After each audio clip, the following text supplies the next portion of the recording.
It's not about opinion, as we heard in the year 2000, 2021. It really is about heart. It's bringing heart to the surface.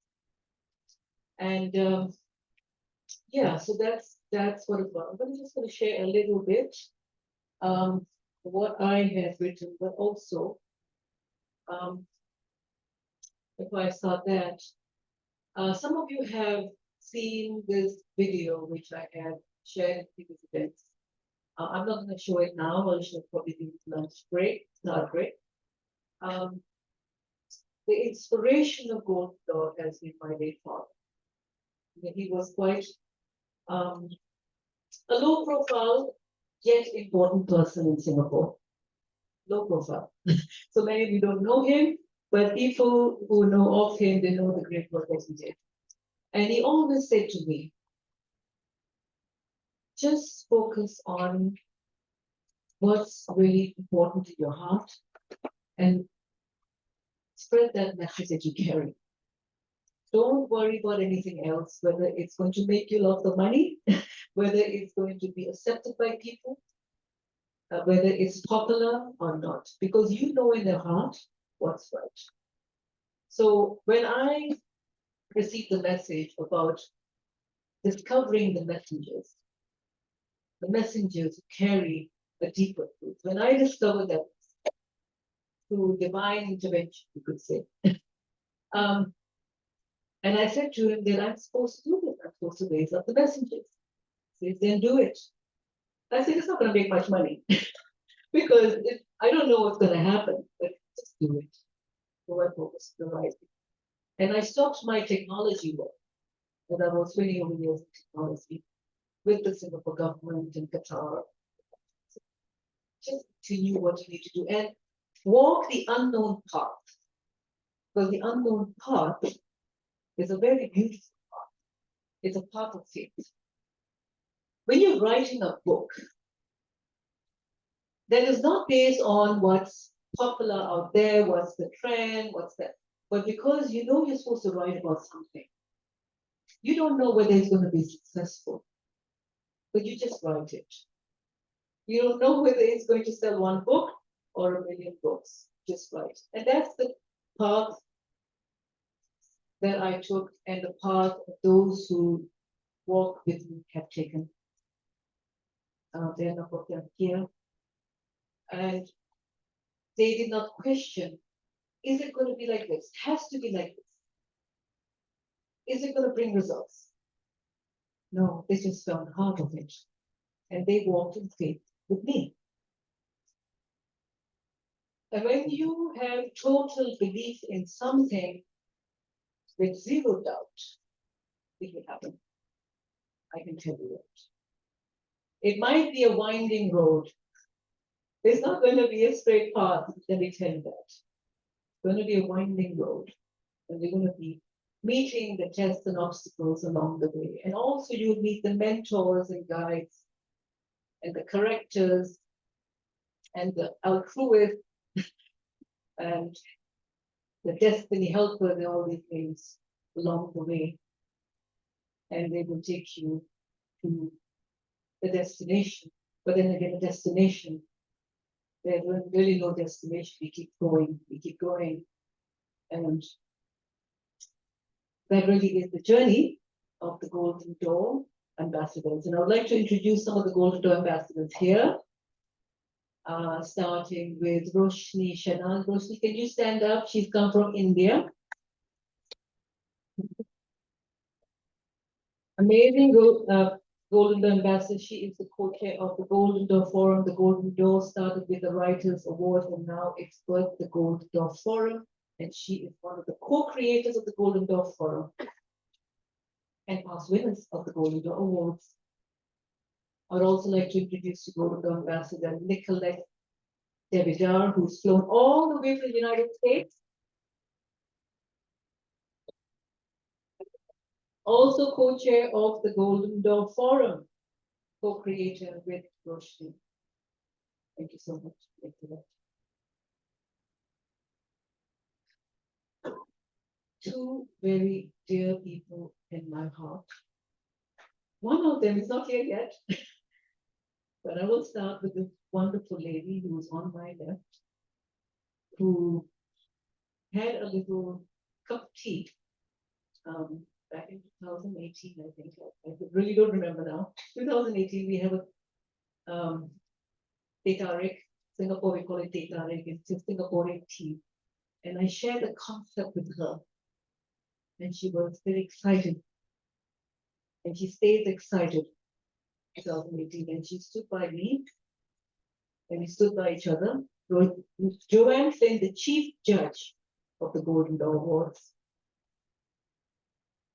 Very good friend of mine, best friend, according to me, she's one of my best friends. I hope I'm still your best friend. Okay. So your best friends are those who stand by you no matter what. I've made losses, I've been down. We pick each other up and we move forward. We go down, pick each other up, move forward. The other person I will mention when he comes. Wait. Okay. Another Golden Door ambassador is Michael Yap, advisor and of the Golden Door. Amazing. Thank you, Michael. Michael has been a great advisor, and he's a former president of, also chair of the SOCA Association. Yes. Pleased to have the guest of honor here. That's up on the same, but I am going to introduce you formally. Not yet, not yet. Okay, not yet. Okay. Yes, so we don't miss anything out. There are many people here. Aruneshwar Gupta, all the way from India. Golden Dawn Ambassador. Senior Advocate of the Supreme Court of India. Golden Dawn Ambassador. And he is an expert on consciousness. Sit down and talk about quantum physics with him. Okay. There are more. All right. And Ken Hickman, advisor. Thank you, Ken, for being here. And his wife.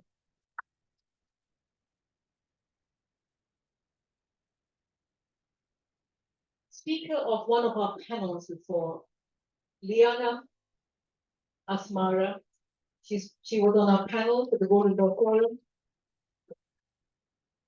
on religious harmony. Okay.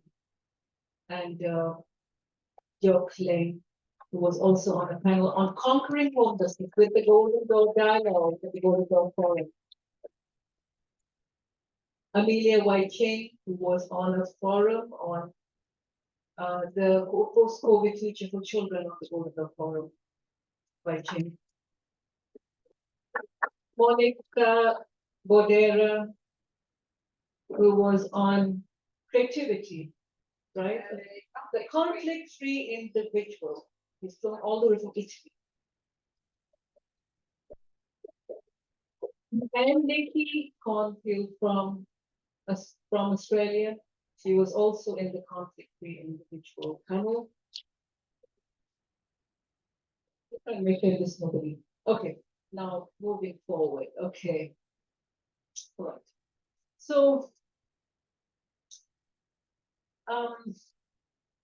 yeah, it's quite a journey. And the objective for today is for you to experience the journey with us. And also, as we move along the day, after the iftar will be the awards ceremony, which I'll hand over to Joanne to take over and present the awards. So we're also live streaming right now. Okay, by the way, so we have shared that link. You can share it with others also, and they can watch.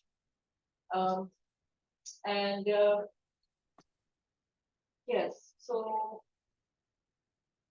I'm going to share something from Dr. Kirpal Singh. Dr. Kirpal Singh is advisor on Golden Door since the beginning, just like Joanne.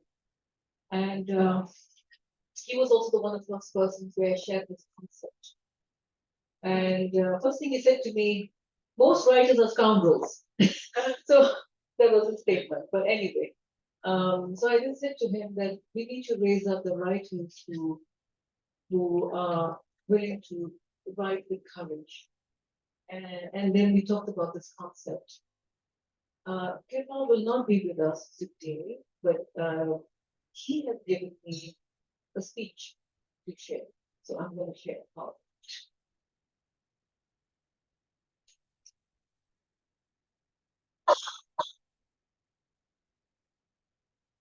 Dr. Kirpal Singh was a poet laureate, Singapore, literary cultural critic.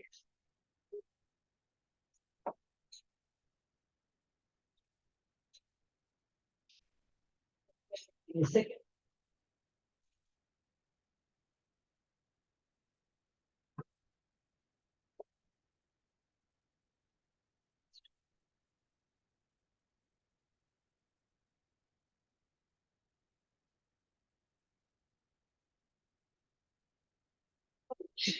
Okay. Those who know him, I think Ken, you know him, Michael is not yes. Truly sorry I'm unable to join you all in this important event tonight. Those involved in organizing have worked hard to ensure all runs smoothly. And as old bonds are renewed and friendships made, Tyra's vision of creating a global community of like-minded individuals nears fruition. The vision is bold and robust, but also sensitive and accommodating. Given that there are literally hundreds, if not thousands, of organizations around the world, all broadly wanting to work towards global peace,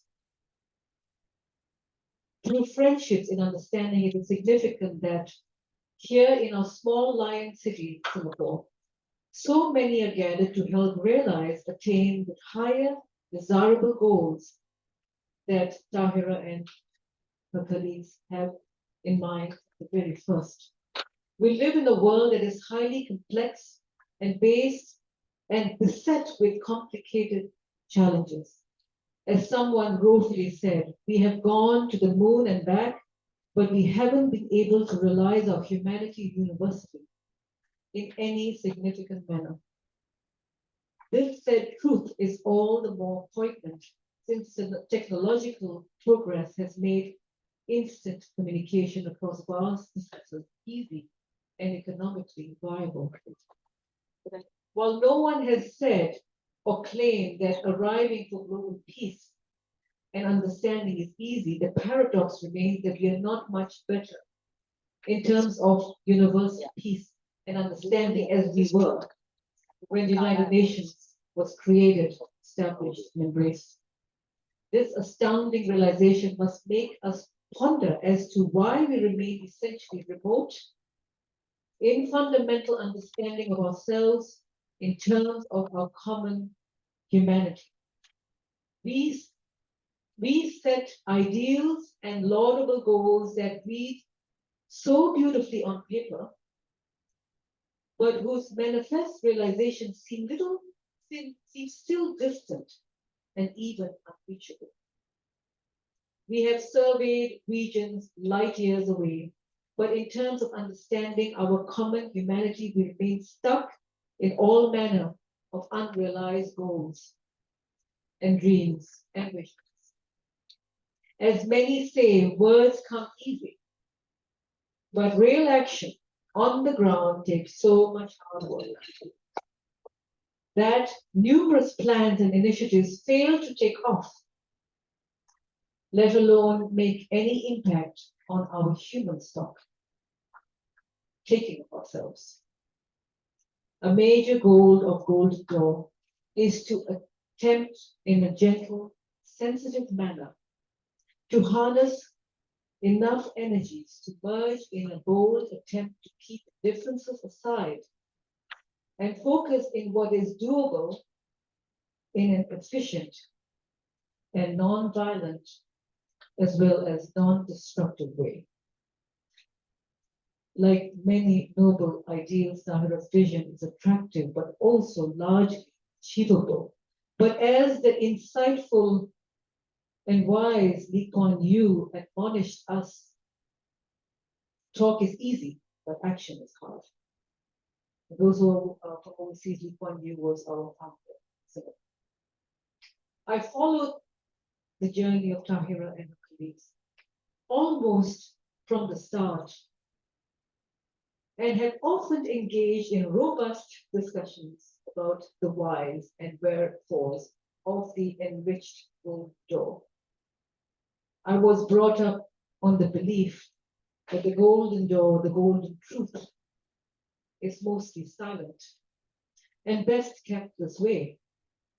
However, this does not mean we give up and keep living as if fundamental values and aspirations do not fetter our ideals and visions. Globally, at least two very powerful energies are at work, one pushing us to inevitable destruction by show of force in non-compromise, and in the other, the creation of major impulse wherever universal goals come under serious and strict scrutiny. I was brought up on the maxim that silence is golden, while giving respite to unending squabbles and arguments. Silence per se does not go far in realizing our common humanity. So a new sort of values and ideals are constantly the beacon of our hopes. And it is here that Tahira's visionary expostulations are offering us both a challenge as well as a dream. We can compress these and state that idealistically the vision embodies in an ingenious manner the received wisdom of the ages as well as the untested vision of humanity's future. The vision is bold and clearly both inviting and also a tad provocative. But this is the illustrious tradition of great visions. And here we can all confirm that Tahira is also such. I think by his words. I'm very proud to know Tahira and those she works with and her colleagues and the investors. I'm adding this. Well, and honored to be in many different ways a confidant. I know in my bones that this will succeed through its going through a lot of time and toil, giving the zest and energy and also the stubbornness not to succumb easily in the face of adversity. I can assure that Golden Door will come up tops. Thus, tonight's coming together of the like-minded individuals and groups only serve to underline the genuine advantages of arriving for ideals that guide our brave attempts to bring a better world into being. May I wish all the very best and congratulate all involved for a splendid evening of hopes and dreams and visions moving to actualize the golden truth. Gopal Singh on the advice. Thank you very much, Gopal.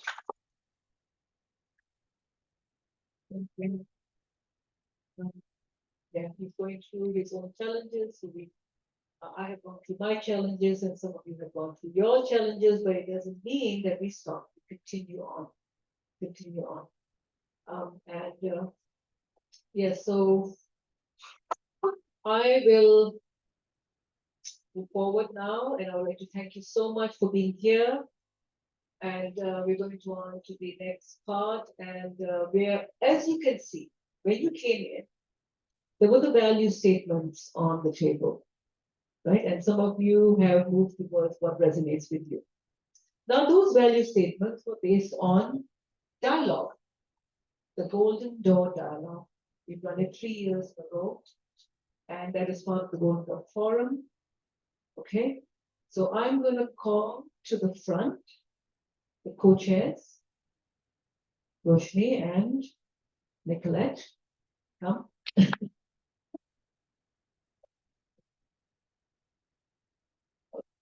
They thought I was going to call them later. So no, yeah. You changed the sequence. I changed the sequence. I changed the sequence. I changed the sequence, yeah. Okay. Yeah. Because I'm going to let you facilitate this. You're going to facilitate this. We're just going to try it. We're going to give you a taste of the geometric dialogues. Okay.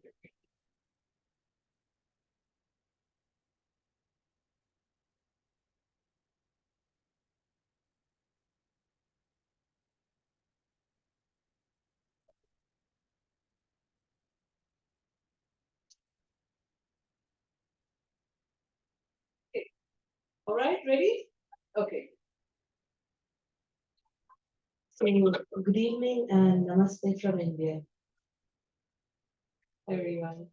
Thank you so much for being here, and it means a lot to Tahira and all of us that you all have taken trouble to come all the way from so many different parts of the world to Singapore, and including both of us. And in today's rat race time of life, to take out time for something that is truly valuable, something that is possibly non tangible, something that is not possibly giving you immediate gratification or results. To be involved with something like that, and then to take out time from your busy schedules to be here for that kind of an event, itself calls for a great feat. So, a big round of applause for everyone who's here today. Thank you so much for encouraging us, for participating in the Golden Door Truth Writers Awards, competition, and for all those others who are here to cheer us, motivate us, inspire us, and allow us to go forth on our path ahead as Nahir. So on each of the tables, we have these, little tent cards put with two statements on the other side. So both of these statements belong to the table, and you could choose whichever you resonate with out of the two. Now, before we get into that, and I hand over the mic to Nicolette to introduce herself and a little about her participation, it is to talk a little about the generative dialogues. So these topics have emerged from the various dialogues that we have had over about 120 dialogues and across the 3 years, and maybe more than 100 speakers as well for the Golden Door Awards being in the 2024 as of now. So through the dialogues that we've already had, there emerged these topics which we felt were compelling, were of impending need to do something in life and to take real action. We can all talk about things, we can all go to conventions, have happy dinners and lunches and programs and leadership program and all of that, and then nothing really happens. But what we want over here is, because each of you is a leader, a champion of transformation, and we would like to go through this beautiful exercise with you to see how we can involve your insights, your expertise, your position, and your very presence on these important times on earth towards these topics. I hand over the mic to dear friend and co-chair Nicolette. Thank you so much for being there.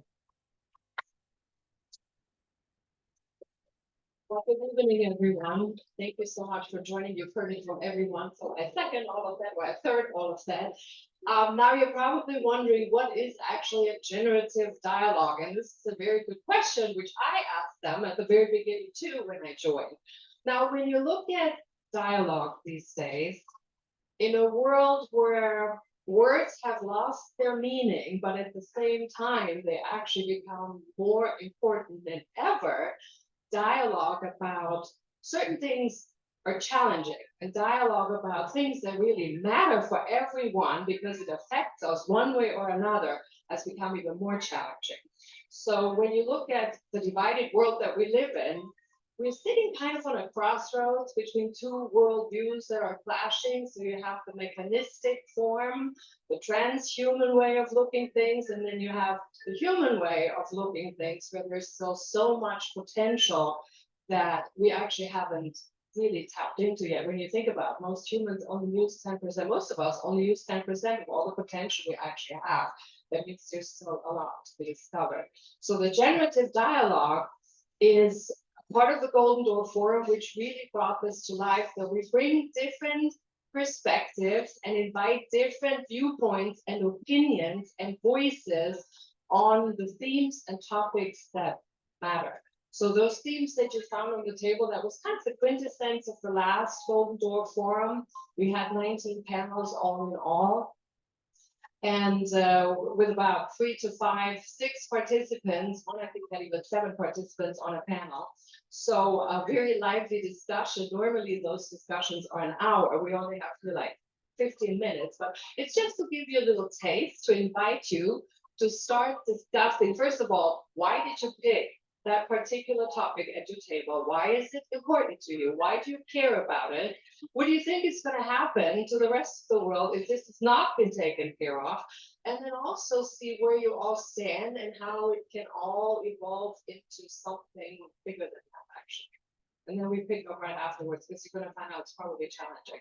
There are 2 topics. You can take it by resonate with one that's closest to you, or you could actually, if you're brave, you could champion and take one each, like do 15 minutes, divide them, do like a quick round of a discussion on each of the topics, and then figure out at the end what we're gonna sum up that.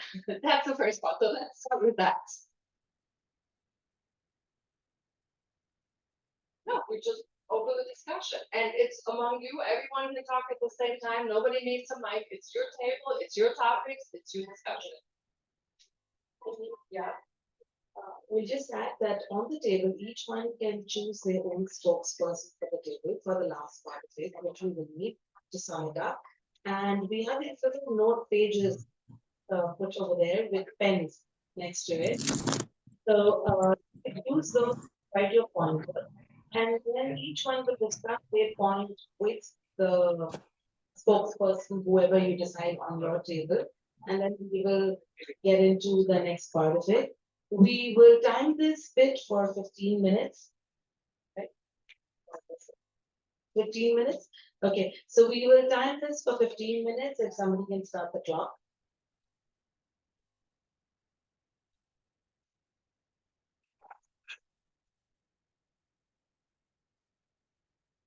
Okay. So the discussion can begin amongst yourself, and choose your table leader who will be the spokesperson. Yeah, we can walk around and look at it and see how things are progressing. We'll fire it up.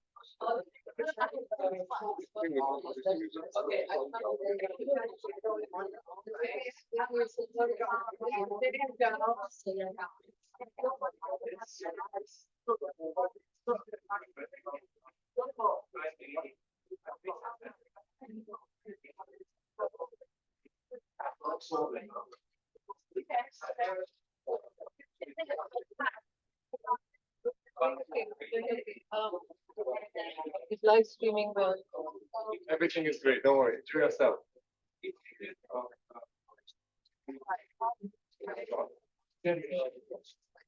So as you will go along, we have Heather, our very excellent manager out here clocking you all.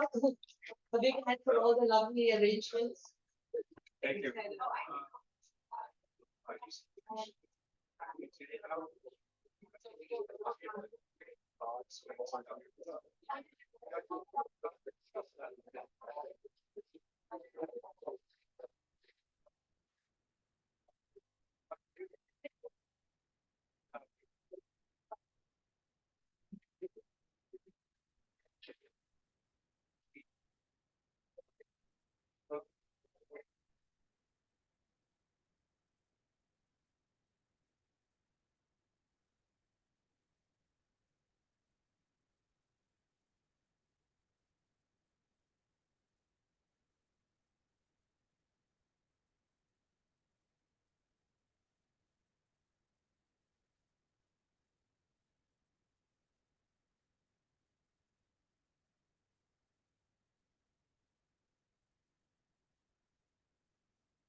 هم قال بيوقفوا ستار دقيقة يفتح.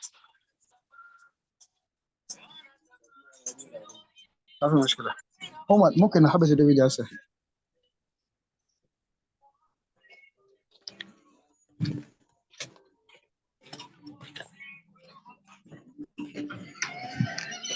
ده حوالي ده هو.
Hello, hello, hello. Time's up. Time's up. Attention, everyone. Time's up for discussion. And may we have all of you hand over whatever that thoughts that you had discussed and written about to the spokesperson of the table.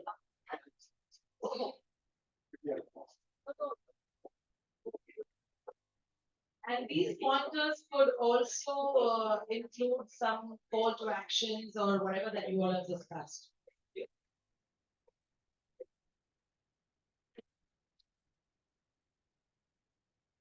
And later on, after we start, we will continue this in a more expansive way.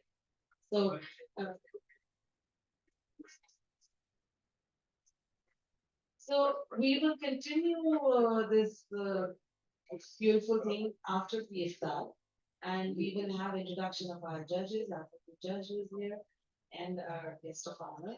And then after some wrap, we will continue this.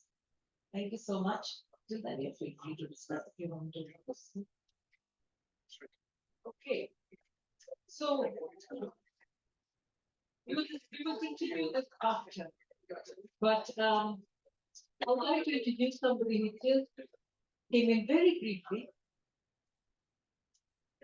Rob Salisbury. Rob Salisbury.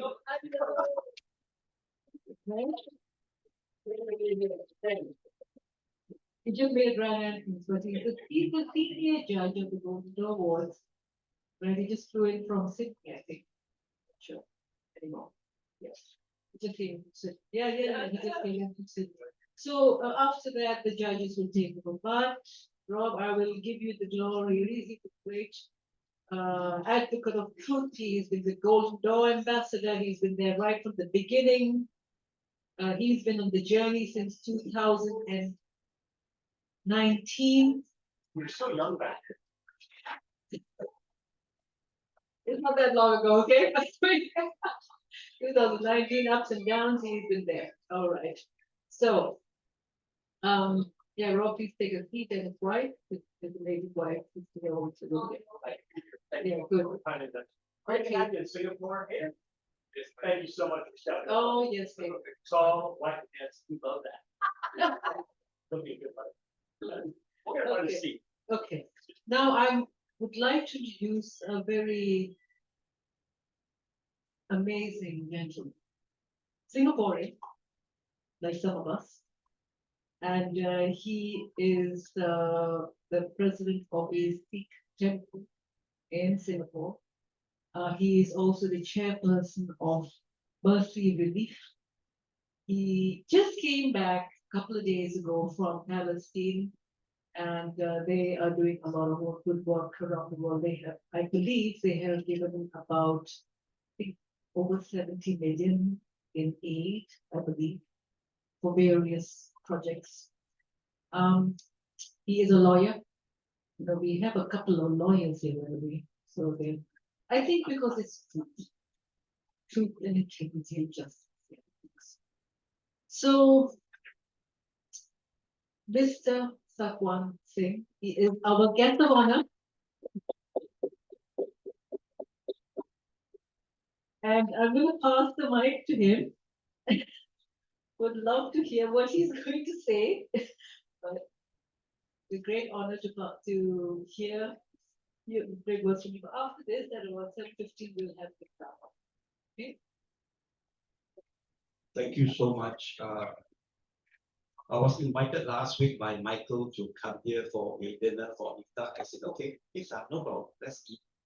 And then I was told by two beautiful ladies Friday that I one of the special guests. I asked, what can I talk about? And I was given a free ring to talk about everything. And then both cautioned me, be careful. Don't say this, don't say that, don't say this. So I'm not sure what's going to happen with it. So I'm sure I'll be out of the door. I mean, being a lawyer, you can't have 10 minutes speeches, right? So we need lengthy time, but I will start. I was thinking, what should I talk about? I realize that all of us are in this journey together. There's one thing that we all must answer. The important question is, who am I? So every morning when you wake up, you look at the mirror, you ask yourself, who am I? And the person in the mirror every morning tells me that you are the man. And then I tell the person in the mirror, I know. See, when you look at yourself, what is it that you want to do in this life? Some people want to do a lot of things to show off, to be in the newspapers, to go down there and rub shoulders with the big shots. I cannot do so. Maybe because of my humble beginnings, I lived in a one-room flat, 10 of us, 8 kids, parents, one room, we run around, and I was asked to leave school at the age of 16 because my parents were poor. So I worked part-time during my A-levels. I did my A-levels at night. Well, I worked full-time actually. I worked. So I did at night, and then I went to the army as usual. All men must go to the army in Singapore. I spent 10 years because my parents said we still need money, so I had to sign on. So they paid quite good money, I must say then. And thereafter, my father chose my wife from India because my father gave his word to somebody in India that I have 4 sons, one son will marry your daughter. And thank my wife was loading to marry me. And I had, there's no exciting, I would say my father caught me, having girls on motorbike. So I think this donkey is not going to learn, not going to marry a Punjabi woman. So okay, I married, and then kids came along, and then after I got married, then 3 months later, my parents came, my sisters came, they said, something is wrong with you, your wife is not pregnant. Are you okay? Can you perform? Those kind of silly questions. And I told them that I want to do law. So I worked full time and I did my law part time. And along came Kevin and Steffi. Kevin is named after a footballer called Kevin Keegan. And Steffi was named after Steffi Graf. I was in love with her. The tennis player. Look, she married someone else. And along the way, I learned hardship. I learned that life is not as easy as it is. I am a very simple person, and when I go to functions, I do not know how to eat with your fork, spoon, and knife, and all of this. When I see those dishes, sometimes I don't know how to eat. I see every of you, most of them enjoying, but I can't. I love to eat. Your rojak, your biryani, your Chinese dishes. So I live a simple life, and I believe in this. I believe something that, as far as I'm concerned, my vision in life is that I do not want to be born again. I want to be with God. Because Sikhism believes in reincarnation. That is your ultimate aim. You want to be in God. So what do you do? And we only achieve this life as a human form. In Sikhism, we believe that after 84 million lives, then you become a human. You are given a human form. So while you are a human, you need to do good.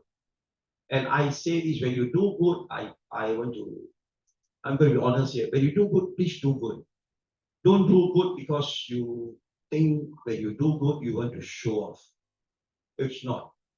I joined Mercy Relief in 2003. I've been on the board for 21 years. I'm a chairman there. And I've been around the world for disasters. When tsunami came, I was there. For that matter, I've been to Nepal earthquake. Now to Gaza. I've been there several times to Gaza, for that matter. Not into the war zone. That's why I'm still here. But where you can serve your needs of people.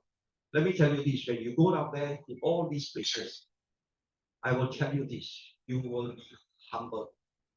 So whatever that you have today, whatever little that you have, just to let you know, I still owe the bank's money, they're still coming after me. The reason being is, I don't know, maybe I think money is important, but I'm not in love with money. I'm in love with a fellow human being.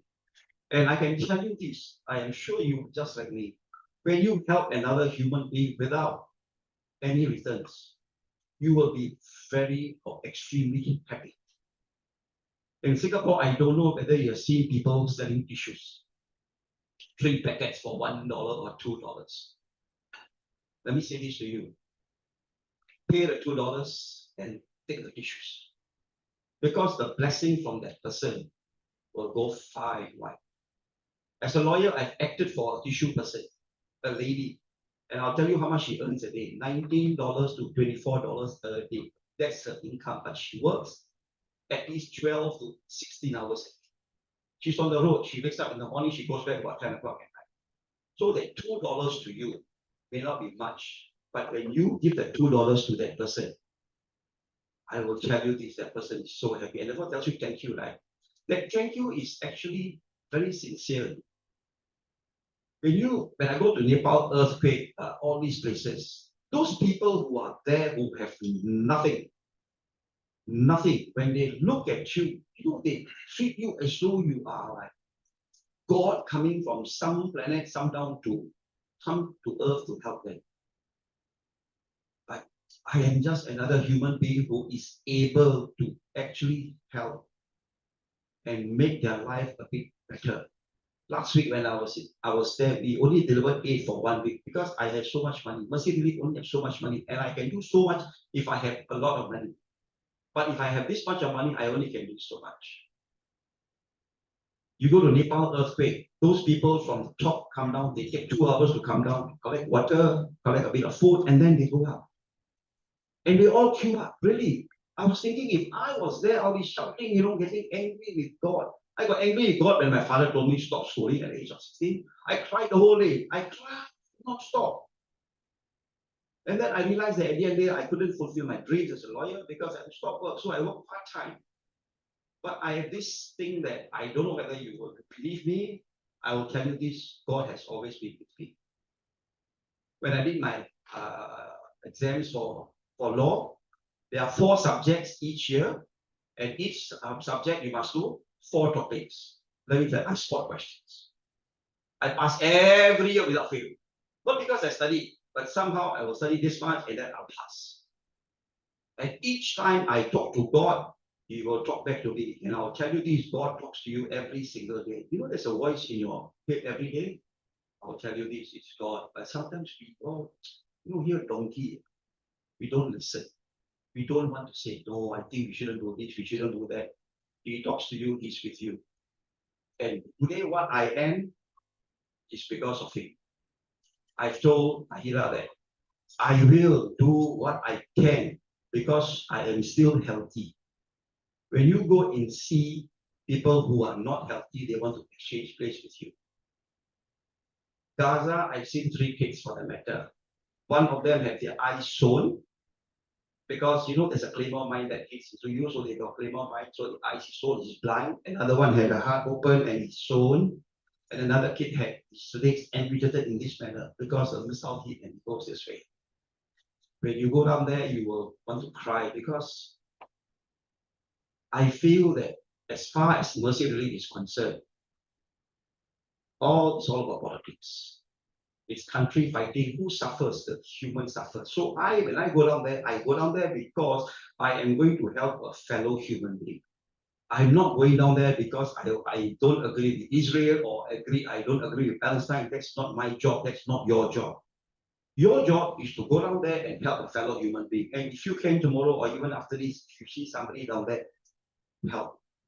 And don't ask questions about it. Many people will question you, why are you doing this? Are you like sure? Hey, I got no time. I got a practice to run, law practice. I'm alone, I'm a sole proprietor. I'm also a president of a Sikh temple, and all of you can appreciate this. When you go to a place of God, people don't go there because they want to pray, but because they want to see how once in a while, what is this wrong? Hey, why didn't you do this? Why didn't you do this? Why didn't you do this? I don't understand why they go to temple and pray, but when you go to temple, you're supposed to talk to have a conversation with God, right? Doesn't matter what the person does. If it's wrong, does not matter. You going there with your heart, full of, wishes from God. God, I want this, I want this, I want this, right? It's a laundry list. And then you come out, okay, thank you. But when we go in there, we have a lot of things to tell me. And every day I go to temple at the end of the day, they got many things to tell me. No, what's the problem? If there's water on the floor, mop lah. Can, right? President, there's water here. I'll take more, I don't care. I do it because I like it. I swear to you, I like it. I just want to do good. Be good. When you do good, you be good, at the end of the day, everything will be good. I will tell you a miracle happened to me last month when I went to India to do my cataract. I don't know whether you've been to the Golden Temple. Okay, am I supposed to stop? Just final thing. Okay, just final 1 minute. I'll tell you the miracle that happened to me. I went to the Golden Temple. When you queue up, there's a shoe place, right?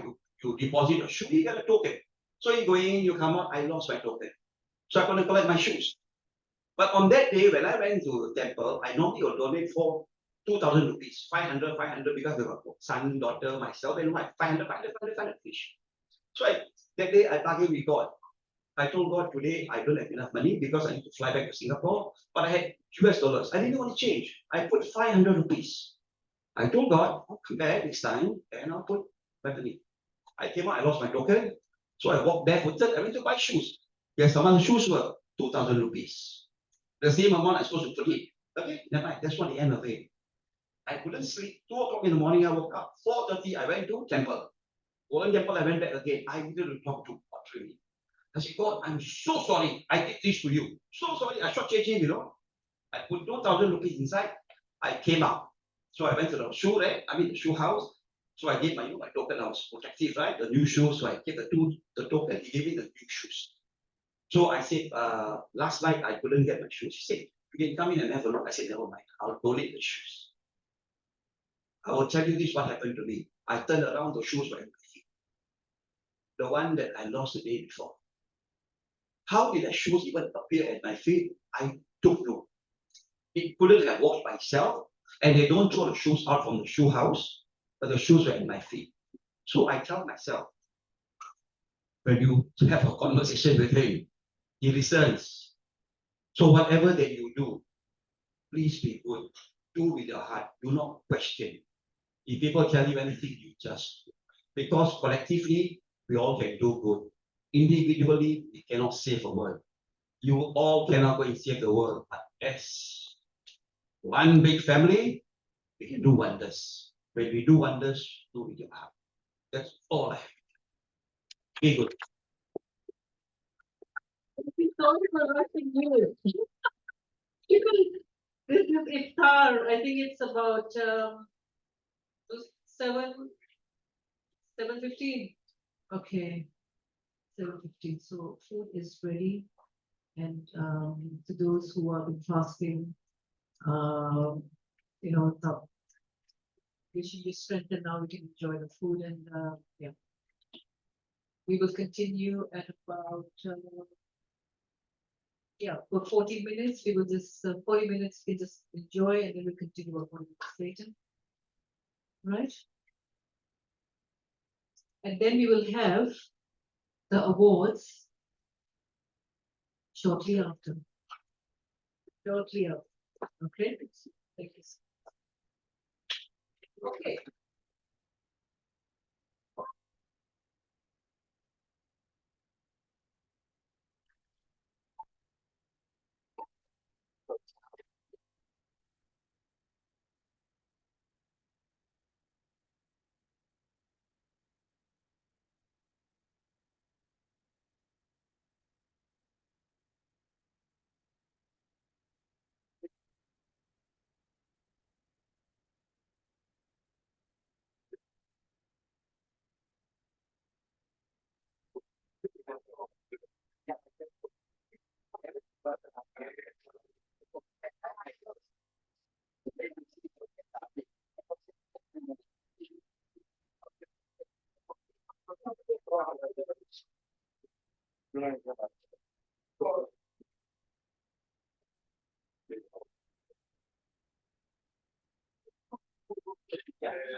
And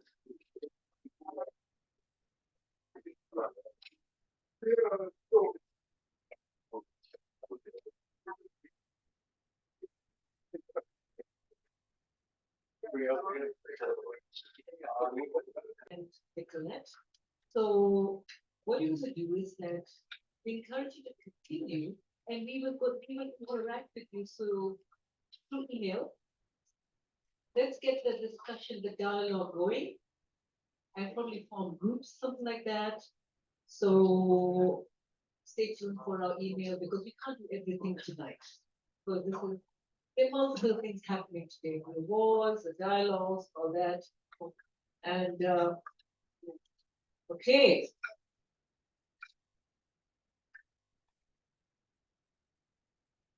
The launch of the Golden Dog Forum, the launch of the 1,000 leaders. There are a lot of things we're doing.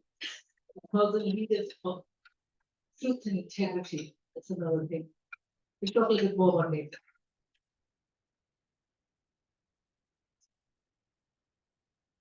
Okay, our surprise guest is going to be coming soon, but I am going to pass it on to Robin Joanne anyway.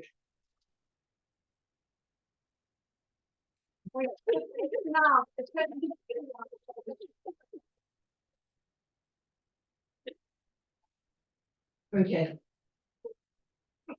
Very, very, it's always wonderful when you walk back into the room and there's dead silence and people say they're waiting for you. Yvonne, yes, I've done the most important thing when you're a woman standing up front. Put fresh lipstick on. So, with that necessary precursor achieved, I am, here we go. I am absolutely honored and delighted to be here with fellow judge Rob Salisbury. He and I have had many a conversation. Conversation sometimes is the nice way of putting what was actually a fairly vigorous debate. Sometimes a very vigorous, even heated discussion and debate. To actually be here at this stage is pretty amazing. I was calculating it up, and you may have done the numbers too. But over the course of the 3 years in this process, we have literally read over 10,000 pages.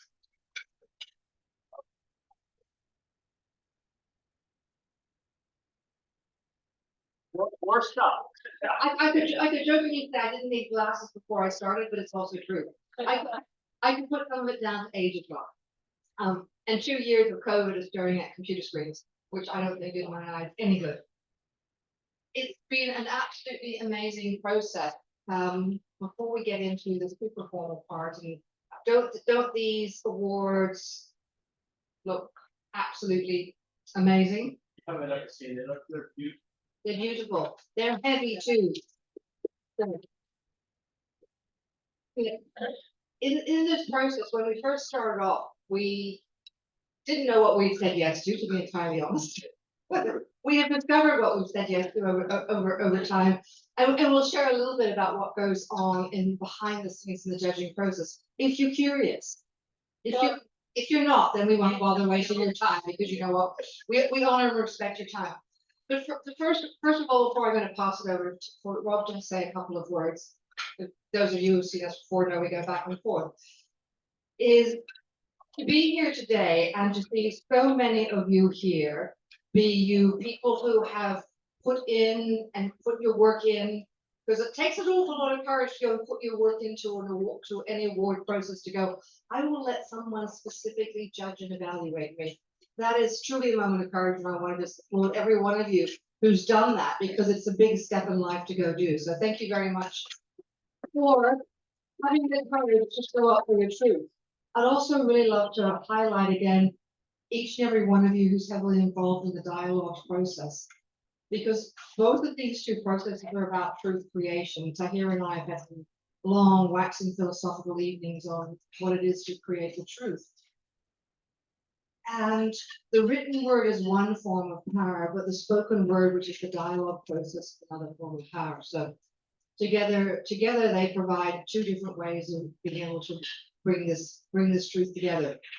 But Rob, you're all absolutely brilliant for recognizing the who have been part of this, but is no longer with us. If you could say a few words. Hmm. Thanks, Joanne. Give Joanne a big hand, Chief Judge. The reason she's Chief Judge is because Senior Judge goes to the older person, and I am the older person here. So she is the Chief Judge, but she's also earned it very much so. It's been quite a journey, and I first and foremost, before we mention a couple of people, want to say thank you to each and every person at this table to physically making the effort, whether you're here in Singapore or across the causeway, JB or KL, Southeast Asia, or you come 10,000 kilometers to be here. We appreciate you being here because we all know what a challenge it was in 2020, 21, 22 to not travel. So to physically be together, we're always better together, wouldn't you agree?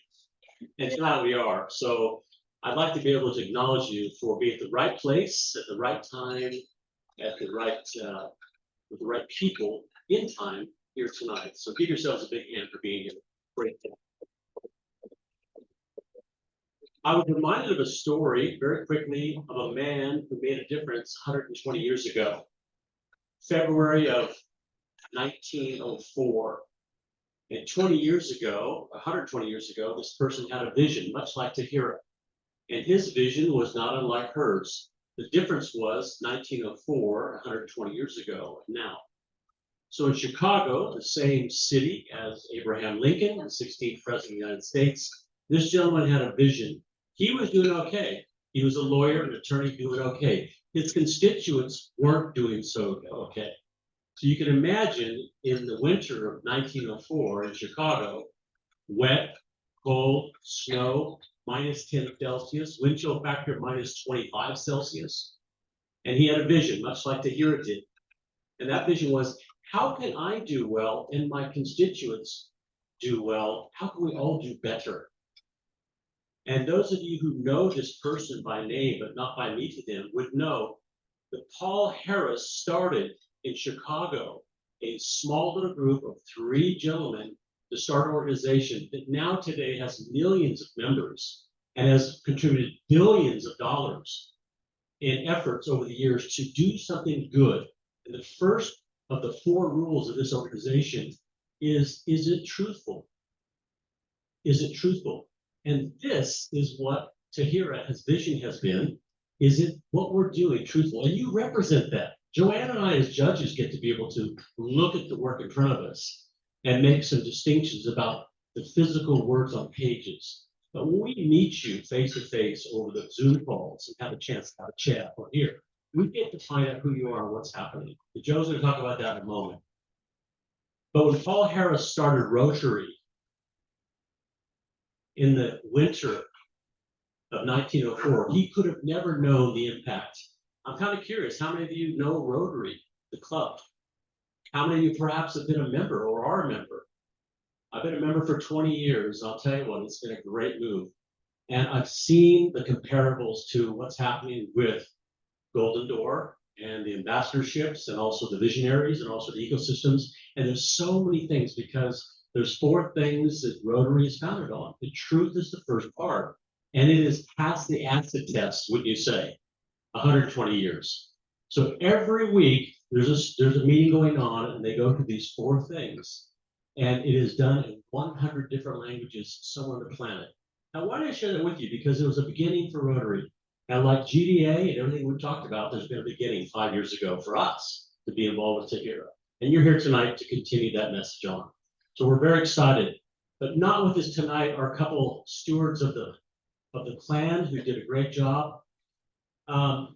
It's hard to be able to talk with people who are no longer here with us because we knew them individually and personally. Both Joanne and I were at the funeral for Cheryl Liu right here in Singapore, out by Pasir and we went to her funeral. We were the only 2 that were white in the room of many Chinese, but we were not afraid to go up at the end and talk with her brothers and sisters and children and the parents who were very much aside. And Cheryl made a huge impact, more so because you and Cheryl worked together more so. And it was unbelievable. We honor her tonight. We also honor someone who was an award winner, a finalist, who was unbelievable. We talked with her on the phone.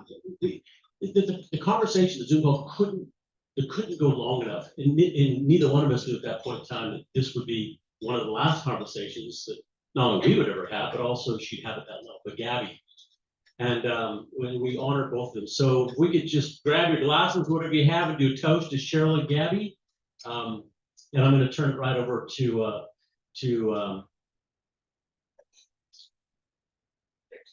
cheers to those two women in memory of. They will not be forgotten. In Australia, they say, least we forget. But we will not forget those two heroes. And I'm going to turn it back to Joanne because she's going to talk about a very special person who's no longer with us at all. And that's So I was lucky enough to actually meet Tahira's father. I remember she said, come on down to this particular tea shop. It wasn't the tea shop we had the Tea Tarik in, it was a different tea shop. We've had tea in several places over the years. Funnily enough, several pieces of tea. And it was, you know, one of the older parts of Singapore, absolutely wonderful. And we'd had tea and talked about life, and she said to me, she said, we're walking back up, I was going to be catching the bus back home, and she said, come in, I want you to meet someone. And about 3 shops down from where we've been having tea. She took me into one of my ideas of Aladdin's Cave, an amazing carpet shop, and introduced me to her father. It was the one and only time I had the privilege of meeting him, but he gave me the sense of why Tahira is so strong in her belief that this idea, which back then it was this nascent idea, why this could be what we are here today with all of you, and why the ripples of what each of you here create in the world will create such a great legacy of difference in the world. So also a toast of appreciation to Tahira's father, who's a very key part of the inspiration for the Golden Door. Thank you very much. people join us on Zoom. Oh my God, let's say hello to Zoom. Whatever country you're at, we say good day from Australia. I'm in Singapore. So hopefully the sound's going through. We had, you know, you gotta love the background things, messaging going on, because we have message going like, wait a sec, the sound's not coming through. I think we've got people that are dialing in from New Zealand, from the US, from Africa, different parts of Africa. 2:30 in the morning in Auckland, New Zealand. We have somebody definitely on right now. 2 people in New Zealand who are on 2:30 in the morning. Which is, I have to say, congratulations. I am not good at being up at that hour, so yes, you are. Yay!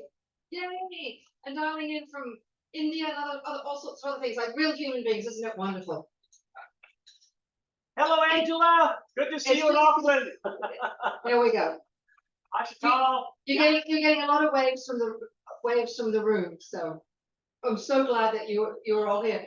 This has been one of the number of dialogues that we did online. To me, it's just been powerful, the connection that got created in those conversations, much like the connection that we have created today in these physical, real world connections and conversations. Now, should we tell them a bit about the process? Well, we might have a special guest. Is that true? I think we might have a special guest. This is awesome. We have a special guest. Oh. You have a special guest. We have a special guest. We have a special guest, so just hang with us, gang. We have a special guest in Singapore. Okay? All right. Okay, we have a special guest, and he was the former Minister of State of Singapore. He was also a friend of my father's, my late father. Now the ambassador, non-residential to Kuwait. I'd like to introduce you to Mr. Zainul Abidin Rashid. Just to say a few words.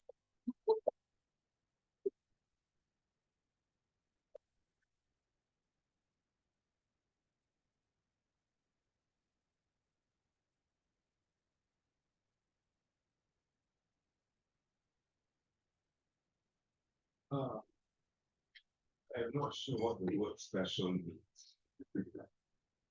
I'm a guess, all right, but I don't know whether you can guess what that introduction was about. Former Senior Minister of State for Foreign Affairs, now ambassador to Kuwait. In fact, that doesn't reflect much about what I believe was my life journey. A life journey which included getting to know Tahira's father, a very privileged and honored to be one of his, I wouldn't say even a friend actually, he was my mentor. And I learned a lot. But anyway, very good evening and sharing with you all the blessings of Ramadan. And just to mention about Ramadan, because there's a reason why, in fact, I was late. I had to attend a mosque function for the breaking of fast. So I thought I'll join you after you are at the dinner, so I don't feel too bad. But yes, the reason I say that the two positions which I hold, which is rather a diplomatic position, Minister of State for Foreign Affairs and as ambassador to Kuwait. But all my life, actually, I've been devoting myself, my time to what you all are trying or doing. I was very pleased today when Tahira showed me this new eco society project. Now, this is really a very comprehensive project, which I think not many organizations can focus on. And it's not easy. Very well constructed in terms of objective, in terms of mission, but a lot of challenges. Now, if you look at some of the areas in terms of unity in diversity, look at the world around us today, the challenges that we face. Even in Singapore, people look at us as first world, very highly developed, industrial, commercial, but to some extent also a very good model of unity and diversity. But what we went through was horrendous. Personally, I was almost killed in the racial riots of 1964. I was a student then, and I could see myself. At that time, there were racial stress and tension between Malays and Chinese. And I saw with my own eyes Chinese killing Malays, Malays killing Chinese. That one route where because I was in school then, we didn't know that curfew was called, riots had broken out. So when I rushed back home, it's too complex a story to share tonight, it'll take 1 hour. But I experienced personal stuff. But that made me a lot more determined to make Singapore that success story of a racial, multi-religious harmony. There's another anecdote I'd like to share with you. I just came from the breaking of fast at a mosque, and guess who were there? There were a lot of non-Muslims who shared that moment of breaking fast. And to me, it was really very, very, very comforting to see that in Singapore, it happening in a mosque. And many of the non-Muslims there were very comfortable, not because of the food. The biryani was excellent. Tahira will tell you, Singapore is one of the best biryanis in Singapore. Yeah, but a lot more than the food. It's that sense of sharing, sense of wanting to understand each other, a sense of wanting to live in peace and harmony. And I see the 3 programs here: early childhood education pilot, prototype healthy eco homes, and third, cohesive communities and decentralized leadership. The first 2 actually not really my area, except that I now have 6 grandchildren. So early childhood education is of importance to me now. When I was active in the community, people, my friends tell me, I do look after the community's children more than my own children. I hardly have any time for my own family. The challenges of the community were so great. But thanks to my wife, she brought up 4 of my kids to be very successful professionals. All credit to her, not to me. But I think coming back to this, the third area, cohesive communities. That's an area which is very close. And this is where I'm glad for Tahira, all of course. And I was told that many of you come from overseas, as far as Italy. So thank you very much. for the support, for the sharing, and for that cohesive approach towards harmony, racial and religious harmony. So cohesive communities are key to what we want to achieve for tomorrow. This is what Singapore believes. I like to thank Mr. Lee Kuan Yew actually, although many people complain about his toughness and his ways of looking at things. But I think it's his toughness actually, his discipline that has brought us that values to bring forward Singapore to what we are today. So I'm also thankful to Tahira's father, Amir, beloved friend, and Guru. I'm sure there are a lot of you here, you may not realize it. In many ways, you are also playing their role as Guru for the younger ones. Do not underestimate that role.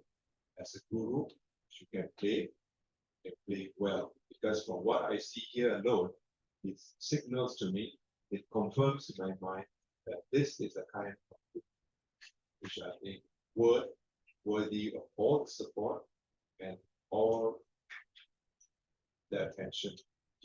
Once again, thank you very much, and Ramadan Kareem. Ramadan. Thank you. Thank you. Thank you.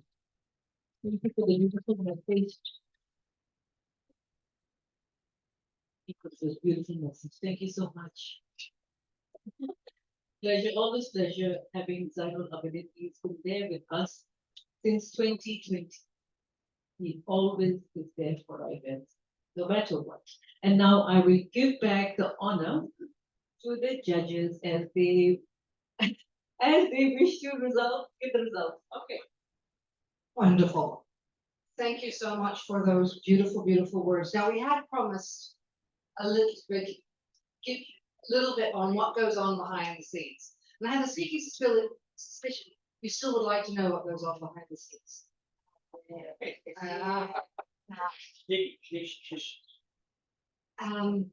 Back when we first started, we got everything printed. So we got physical books, we got physical essays, physical poems. So we could see your beautiful work in its physical reality. The last 2 years we've had to do it digitally, and you credit to my eyes that one. What happens? Very, very sophisticated. We read. I know, shocking, right? We read. Rob, myself, and the other judges look at it. We have a very practical process to be able to say, there are 3 things we're looking at when we're looking at the work. Just 3. Rob was the absolute stickler for the first one. No choice. Right, he's on. How well is it structured? He's the grammar fiend. But ultimately, what we're looking for in the first heading, and the structure comes, frankly, from my many years of debating, is how does the work hold together from the point of view of expression, structure, and its overall arc? Believe you me, this is also true even in poetry, which are much, much shorter than some of the books that we've read. I remember one of the ones was about this big. Super, it was huge, hundreds of pages. 600. Oh my God, it was massive. So that's the first thing that we're looking at. So in some ways traditional. The second one is what is being expressed in this? What's the truth that's being spoken about? Some people have put in and expressed things that are fairly mainstream, but with just enough of a shift to invite the reader to open up their perspective, to expand on the universe. Some people are writing from such a different perspective that I have to admit sometimes my first response is being, I want to shut that. Sure. But in fairness, to open and continue and to learn and gain greater insight from other perspectives. So it's you know, the process has its own role. And then the final one is this truth a timely truth? Because there are many truths out there, but some of them are more powerful for here and now. So we sit down and we independently all do our own reading and our own evaluation. Then we get on a call or if we're lucky enough to be in the same town, we get together and we have a good bottle of red wine. Which is, so that's also great. Only the second one after we've already done all the hard work. And then talking about what our different perspectives are, because they're frequently not the same. Very much so. So could you share one of the big debates we had? Before I do, I want to acknowledge our guest. Thank you. Dr. Henry Kissinger was one of my favorites in the world, and you remind me so much of that stoicness of him. But having met Lee Kuan Yew at the Raffles Convention Center 18 years ago, I was one of only probably 5 white guys there, 800 people. He had a very short way of saying things, very brief way of saying things. So thank you for the acknowledgement of your founding father and founding statesman, the Henry Kissinger of Singapore, in my regard, who I know he was very good friends with Lee Kuan Yew, by the way, very good friends. But getting back to Joe's story here, yeah, this banter back and forth, and those of you would enjoy many of them. We don't always see eye to eye, but we see heart to heart. And the key things, like I mentioned earlier about Rotary, is does it meet these criteria?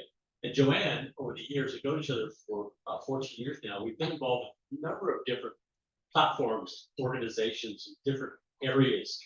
But this area, the last 5 years, has been one that's churned down from a very wide scope of work down to a very finite bit of work. You know, the essays, the blogs, the poems, the music, the books, they all have their piece. And each one of us have a different way of looking at it.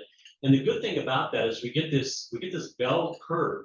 We get the very good stuff on one end that we agree with. We get the stuff in the middle of discussion, and at the very end we kind of say, I'm not too sure about that. Why? I'm not sure Angela's still on from Auckland, but that was one of those discussions we had, just how far we go left and right. There's still also others who are shortlisted, how far to go left and right.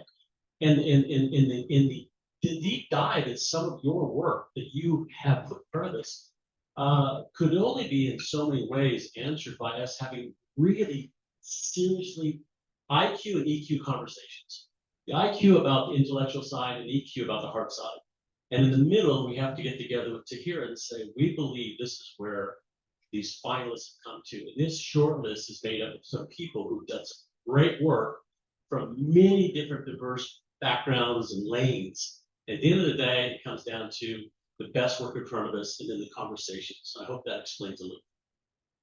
That adds a bit. We've had historians, we've had doctors, we've had scientists, we've had people tackling some of the more difficult life challenges that come through. And at the end of it, one of the signals that I have for it is, if this work lifts me, to Tahira's opening thing, that this point about love, if this work lifts me, if this work has the narrative of love coming through in it, even if it's tackling some very, very dark human experiences, and it's helping us to be able to move through those to come out to the other side, this is worthy of being in.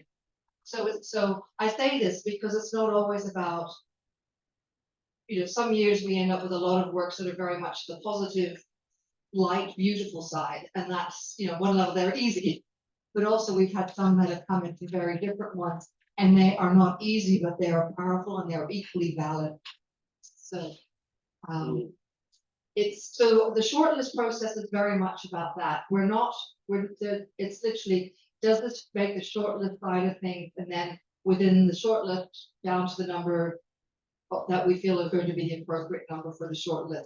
Then that leads on to the interview process. Would you like to add a few words on the interview? Look, Joanne's point is very valid. 5 years ago, we didn't have topics that were like talking about death and depression and PTSD. We didn't have topics that are now real to us because of what's going on in the world.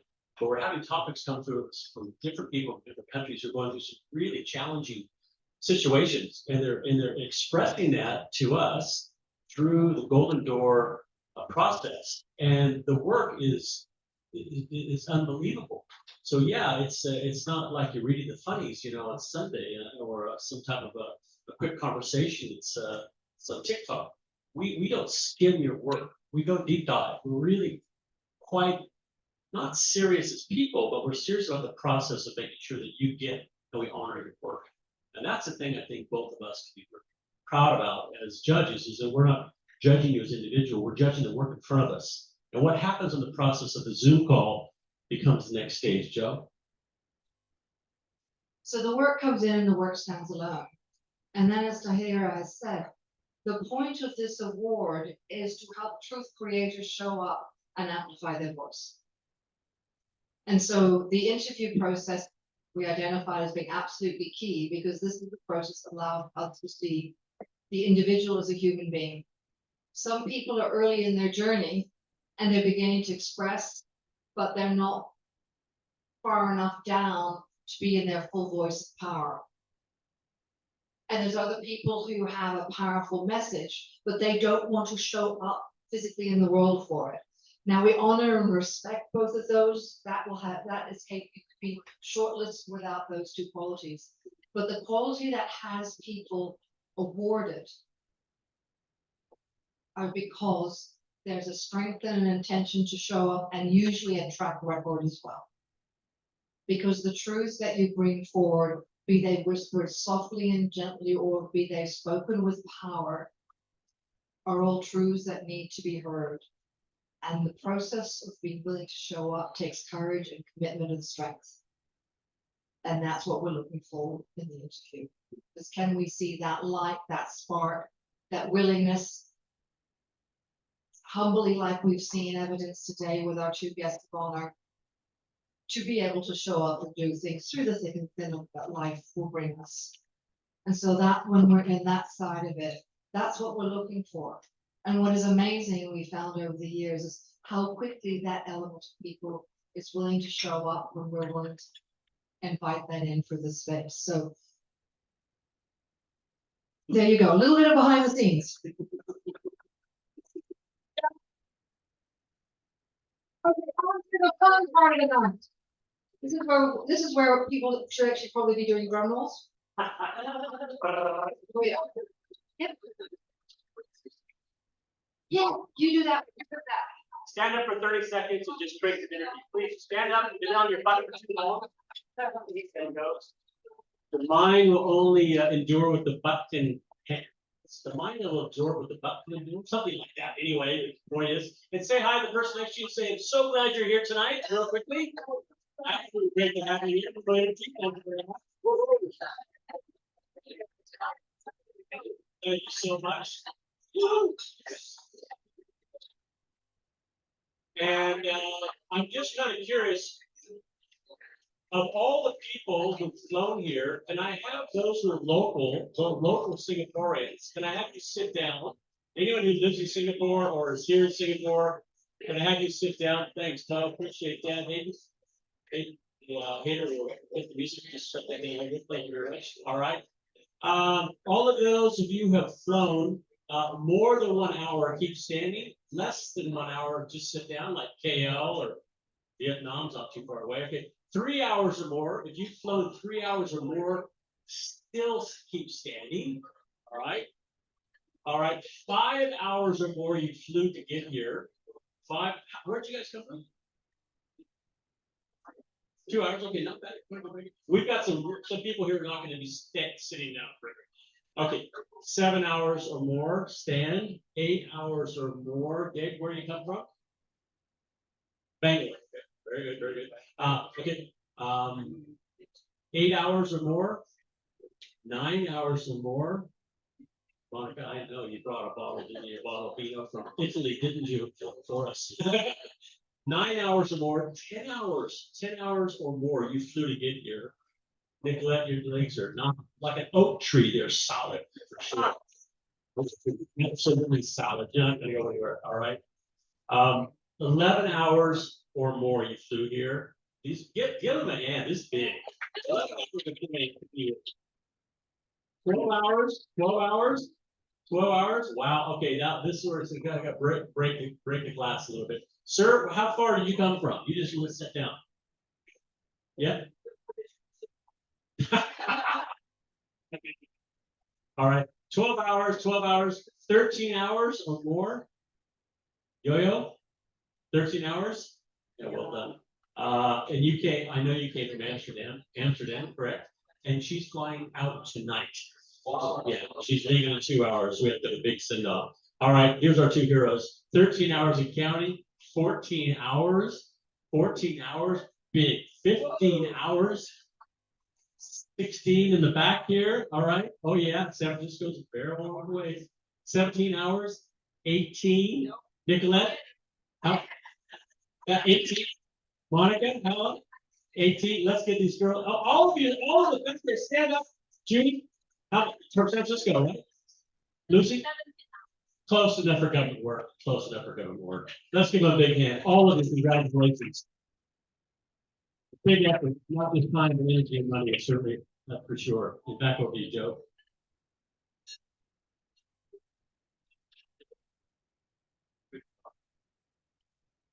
Now, there's two people that I would particularly like to mention as we get into this next stage of the process.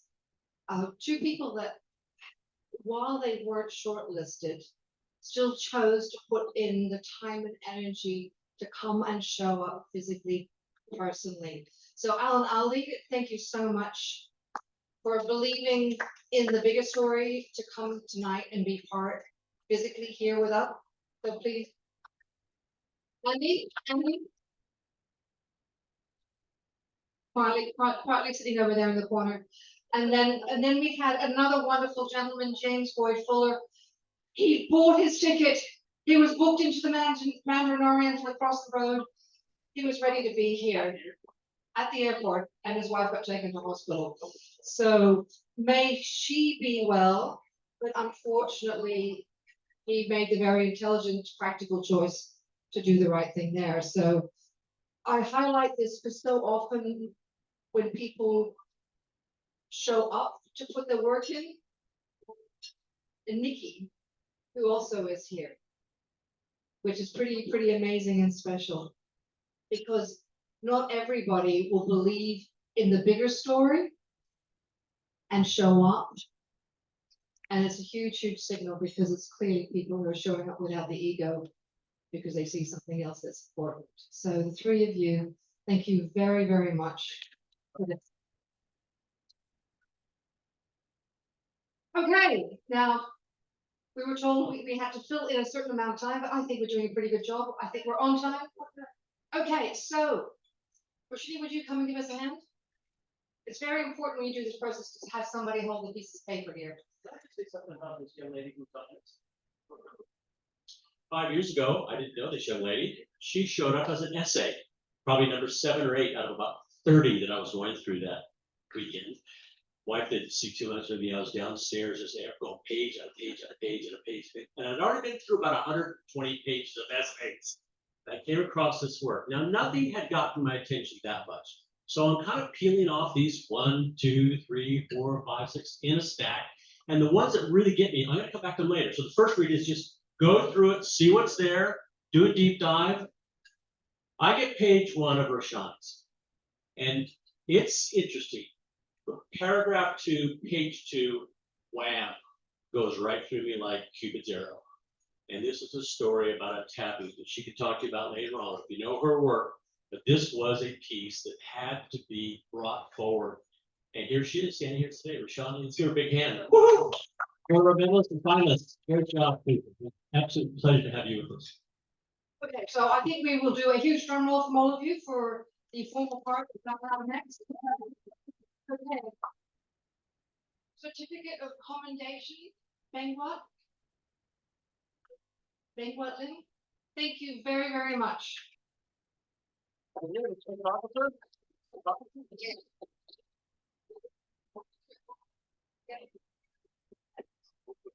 Big hand.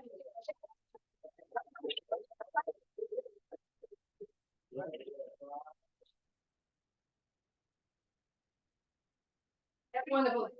Please come up from this side so that you are on screen. The production expert here, making sure that the video people also get the moment. Okay, our next wonderful one. No, she is. She was on Zoom a moment ago. So here we go. Here we go, Rob. We'll stand here. Yes. And we'll look at the Zoom screen. Are you there, Chantal? Yeah, yeah, Oh, yeah, there yeah. she is right there. There we go. I would love to present this certificate to you, Chantal, virtually.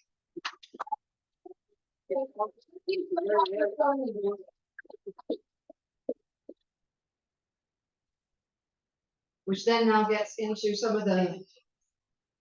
Congratulations, Chantal. I know Yeah. you're smiling. We're seeing you. Everybody's giving you a thumbs up.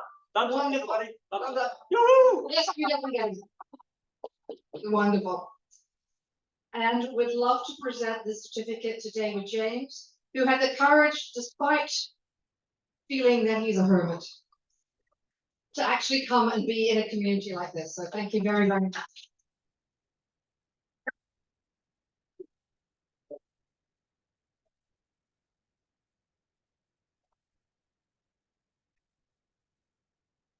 We call David a BMOC, a big man on campus.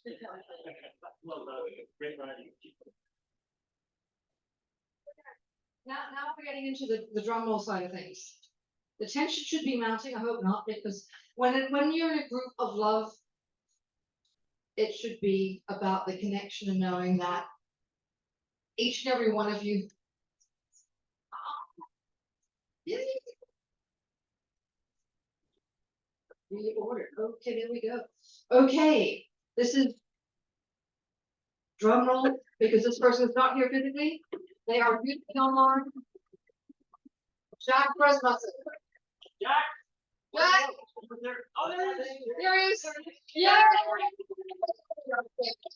Here you are. The official photograph. Yay.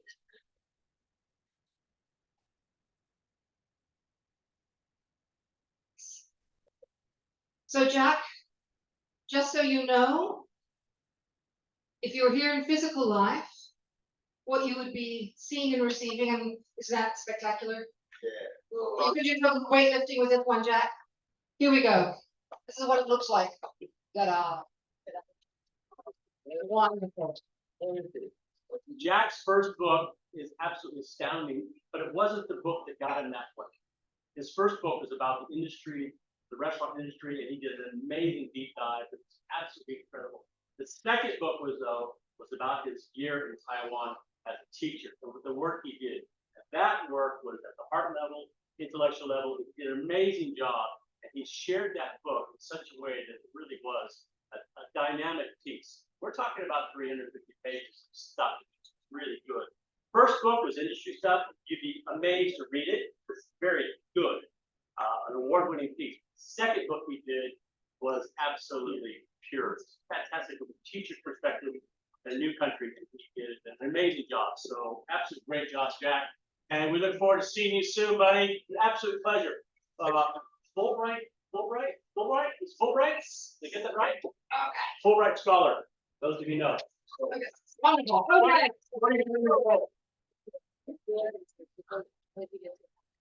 Thanks, buddy. Okay. Fulbright scholar. Okay. We now are going on to 2 silvers, one for poetry and one for writing, for books. So would love to present this silver medal of achievement to Lucy Chen. Lucy Chen. Yeah.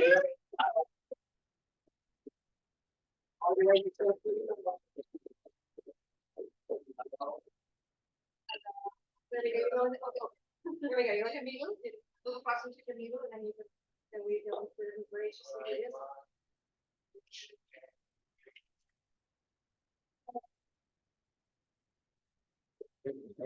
Fantastic, absolutely.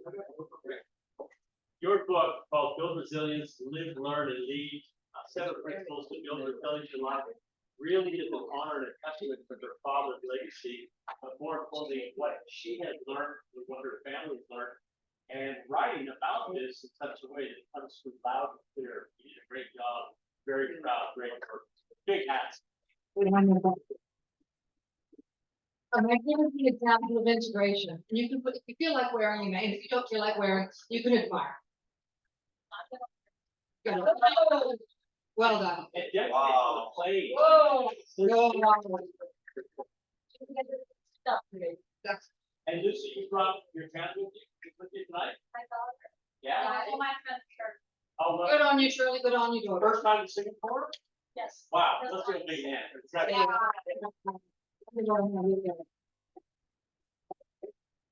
We'll be around.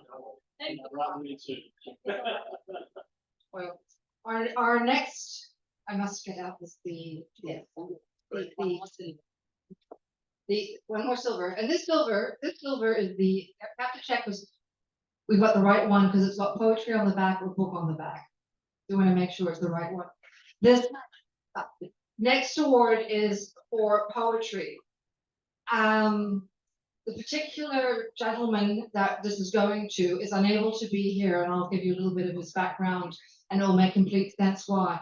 He's been writing poetry and using it as a way to unite his community to deal with living through some fairly war-torn difficulties. He's from the Cameroon, and when we interviewed him, it was one of those amazing ones. He was outside. I lived in Nigeria as a child, so the environment that he was in was something that I recognized and saw, and just the respect I have for what he is doing and showing up in, but also for the power of his poetry and the emotional complexity that he's willing to share through his poetry that makes it easier for other people to live and move forward in their lives is really quite something. So, yeah. So, Tanny, I know that your reception online is not necessarily going to be good. We were privileged to have you work your way through that challenge. And so, Desmond, we're delighted to present to you the Silver Award for Poetry. Congratulations. Lovely work. There we go, which of course now gets into the, what the other one? Gold, where's the, we've got two golds. Got two golds here. Okay. This. Okay. Sorry. Now, look, if you don't win this, please be excited for the person who does win it. And please be excited because you can always join the Golden Door Award another year with Delaware. So it's not like it's a once in a lifetime opportunity. So this one was an amazing one. When I received the work and started reading, they were apparently simple, apparently amusing, someone musing and just reflecting on their life. But the insight and the humanity and the connection that came through from these poems was something that was absolutely beautiful. The different challenges that were showing up in her life, the way she's chosen to tackle and ride through an ongoing life and physical challenge. The other things that were happening in her family's life in this last year and finding grace throughout that. The poems were absolutely beautiful. So, you know, I was privileged to read that. I know you weren't on that particular judging stream, but when we came down to the choice of making a decision on, okay, who should be the winner of the poetry award, we were completely unanimous, right away. So would you like to? She's right, bro. Honestly, that would.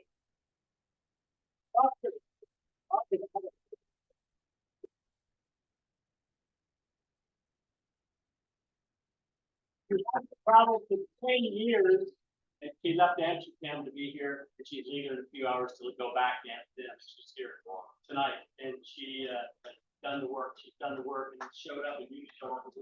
We're so proud of you. Let me tell you, we think you're girl. I think you're gonna bring me the first time. You should. That's for sure. Yeah. Very exciting.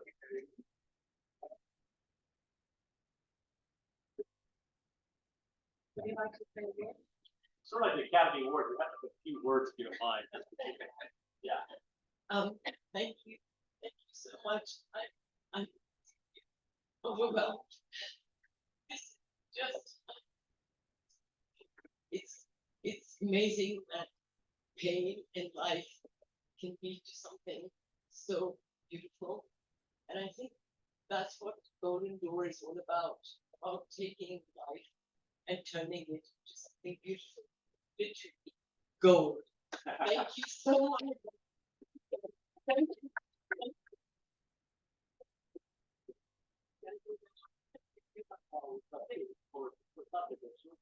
We have hearts here.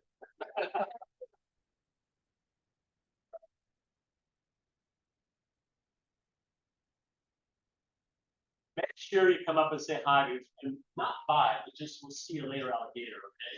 Before she leaves tonight. Get that with you.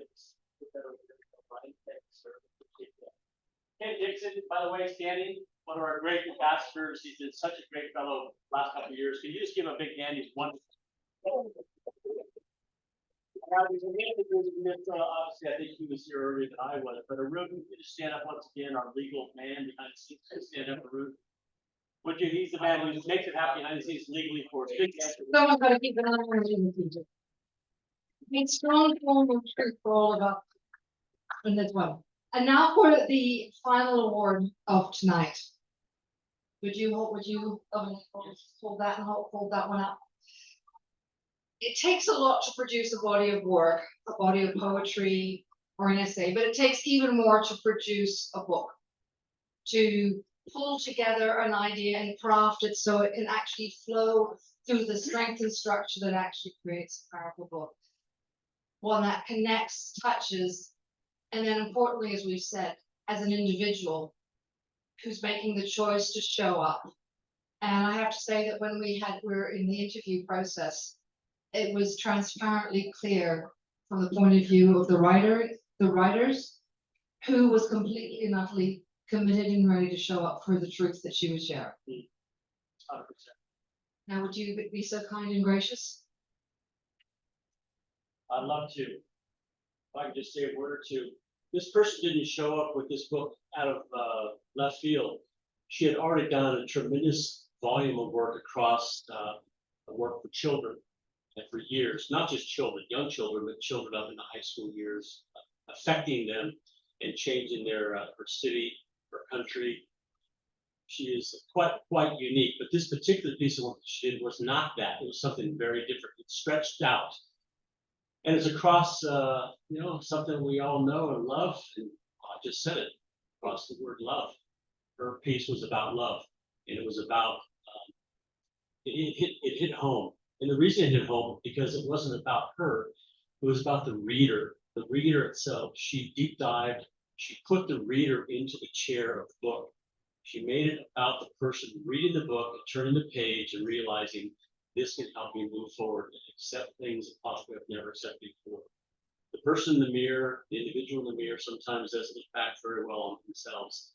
And she opened up the page of this book to let that person with tips and insights and exercises to come through a process that could help them come out the other side in a better way. And for that, that's walking the talk. That's writing about truth, integrity, and coming from a place that's not selfish, but the ego strips away to get back to the individual. She's done that work. So we are honored. Angela, I hope you're on the line because it's probably 3 a.m. in Auckland, New Zealand. But we have you as our golden.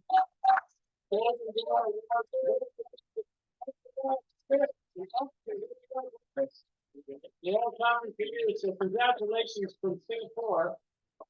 It's an absolute one more big round of applause for a project. And Angela, if you're up for a word or two, given that it is some reasonable hour with dawn possibly not so far away for you, take yourself off mute and just share a few words with us. Come off mute, Angela. Can you come off mute? Oh, can we get her? You have to bring it up here. Okay. But you also need to get off mute because you're on mute at the moment. Can you hear you?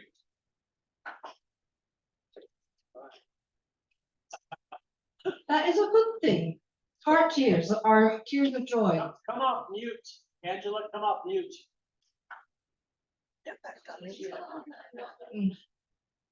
No, she's gonna do it. Unmute. Just hit your PC and unmute. They asked to unmute, she will get a call. Unmute. Top message, yeah. Ah, Bravo. can we get that on? Perfect. Thank you so much. Over to Can you. you hear me? We can hear you. Thank you. I've got tears of gratitude. Such a privilege. This book is full of love and heart, and this book wrote me. It was like from day one, the guidance came through, and it needed to be all about the reader. It needed to be about those that are often struggling in life, that are on the floor, they don't know which way to turn. I wanted to take some spiritual truths and just everyday truths and make them applicable and available to all. And winning this award will help more people find out about this book and my children's books. They're all about empowerment. And so this is the best gift that I could ever have. Thank you. And thank you to all the winners.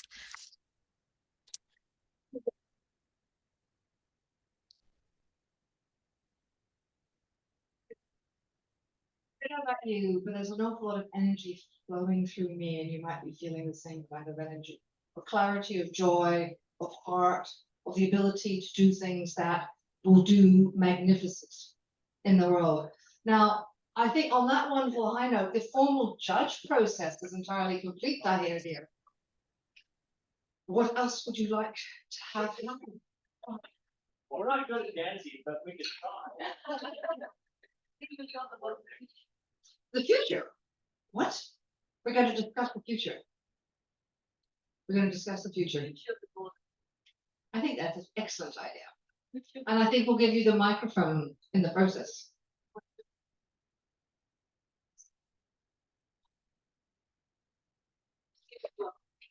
Rob, stay where you are. And you.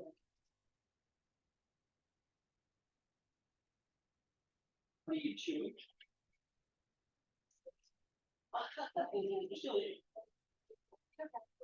Why can we teach us stuff? Yeah. Okay. Okay. So I'm a hard man. So,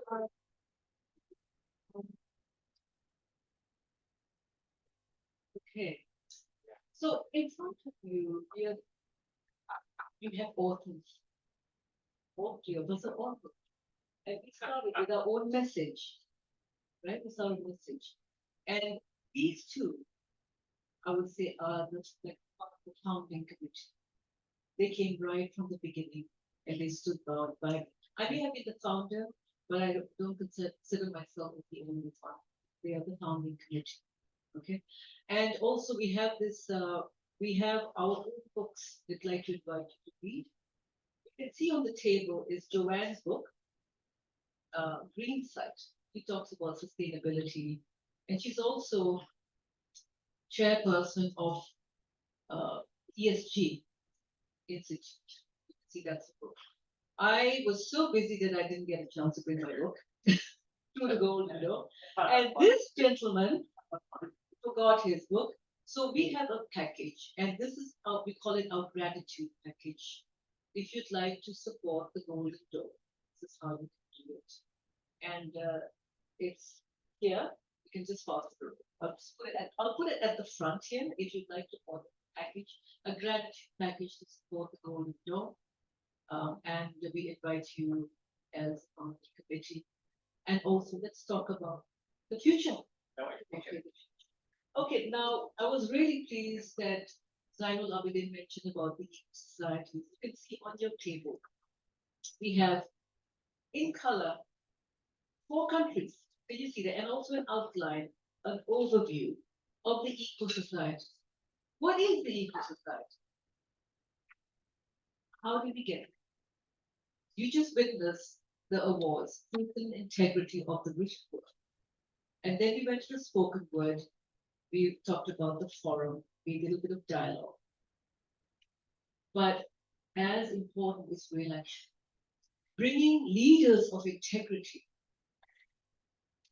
who write with integrity and truth, who speak with the word, the written word, spoken word, and coming together and making it happen, bringing real action, innovation, transforming societies, creating new societies. Now is a time of rebuilding.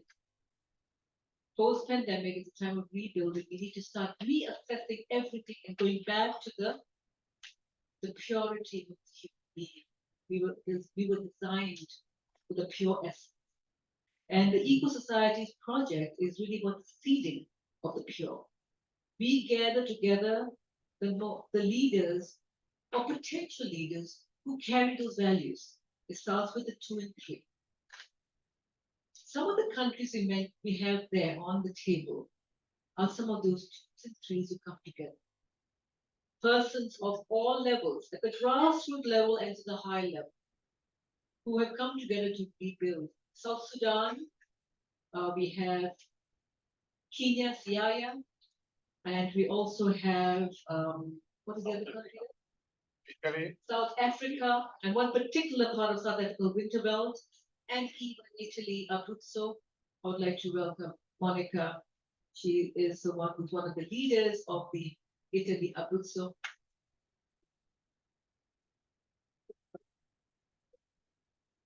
And these are the eco societies have been joining in meeting after meeting every week. What we teach is about principled decision making, decentralized leadership, values as the foundation. Everything else, once you have values as the foundation, all the verticals, the technology, the knowledge is on top. That we look at second. So the values and virtues every Friday for the past, I think about 1 year, and they diligently come and join meetings. 30 minutes, 45 minutes. We have people sitting from South Sudan who have hardly internet coming in. Italy, Abruzzo, where it's more advanced. So it's all levels of whether it's even, we had a lady who was the former UN chief of anti-corruption for Afghanistan, now on exile in Netherlands. She's trying to establish the diaspora of the Eco Society of Afghanistan through the women. We even had Syria. They have already established, they built 3 schools with only $12,000 per school. And what they did is that they would scout around for the buildings which have been bombed and just bricks left, and use those bricks to rebuild and make schools. So one of the leaders is part of the Society of Syria. So all these are focused on rebuilding, first with the values of truth and integrity, and after that, unity in the diversity. This is the future of Golden Dawn. Taking action with courage and working together with egoless, selfless, no hidden agenda. We're not perfect, of course, but at least we can be altruistic and we can work forward. Thank you very much. Okay. Now the eco societies mentioned on the tables that we work with, there are many more. There's even Nepal, there's Northeast India, but these are the ones who've gone the furthest. I'd like to congratulate Monica. This is the provisional certificate of affiliation for Eco Society Italy Abruzzo. They even had a building sponsor for their project. Maybe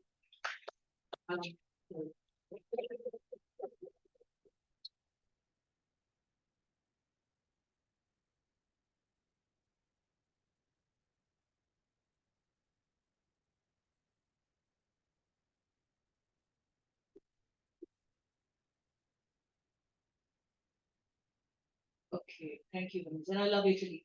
I love Italy. I mean, I'm excited to see what's going to happen. Now, yes, so Monica is going to speak a little bit about what she's doing there. 2 minutes.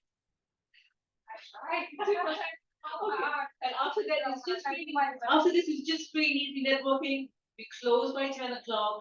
If you want to get to know each other better, you can go downstairs and just sit down and there's a place.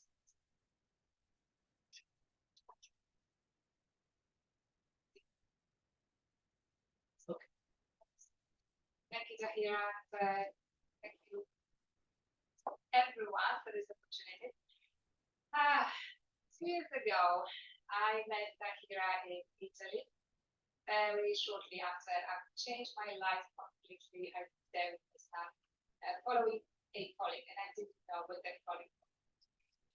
Zahira was visiting our group at the time we met, and I have to admit, I had no foundation of being here in Singapore 2 years later.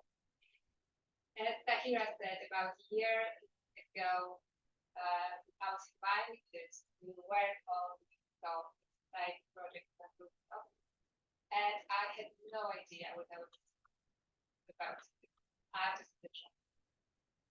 In fact, 4 months ago, I didn't know what I was doing because of the project.